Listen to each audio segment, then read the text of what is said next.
Iampito anatin'ireo vaovao ara-tsosialy kosa isika nitrangana fifaноlanana teo amin'ny vahoaka sy orinasa vahiny mpitrandraka vadisoa tany Ilakaka distriken'ny Iosy.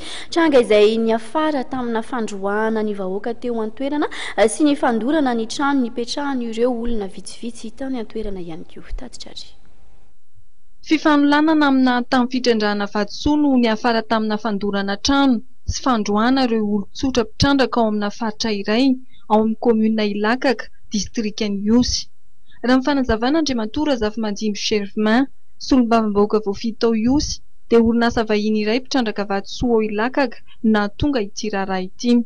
Fifanarahanay sy ny vazaha momba ny fangadiana vato satria raha zoviana moa amin'izao fotoana izao dia efa permetrana vazaha ny ao Ilakaka ny akabiaza ka sy maintsy miasa amin'ireny permetra ireny ny vahoaka ary dia nifanaraka izay tamin'izay fotoana izay fa mahazo mangady vato amin'ny tanana ny vahoaka ao Ilakaka na dia permetra na vazaha fa saingy kosa amidy amin'ny vazaha izay tokony permetra amin'ny vidiny ara-dalàna ny vokatra azo ao.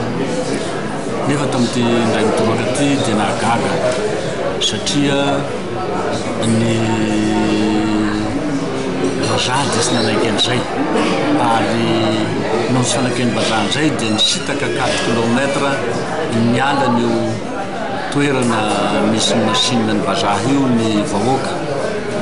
Nanao sondazy ary dia nahita vato indray tamin'izay toerana izay.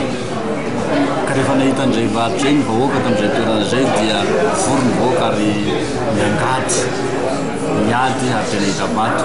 Taty aoriana nefa dia sy nanaiky indray ilay vazaha sy ilay olona mercenaire izay niaraka aminy fa dia nanafatra gendarme avy any Sakaraha tonga nandrava an'ilay tanàna sy ny toerana ary nandoro mihitsy azy ny tanànan'ilay olona tamin'izay fotoana izay. Tsy mikasa nipetra-potsiny anefa ireo tompon'andraikitra eo an-toerana fa hiaro an-trano ireo vahoaka eny an-toerana hoy ny nambaran'ity solombavam-bahoaka ity.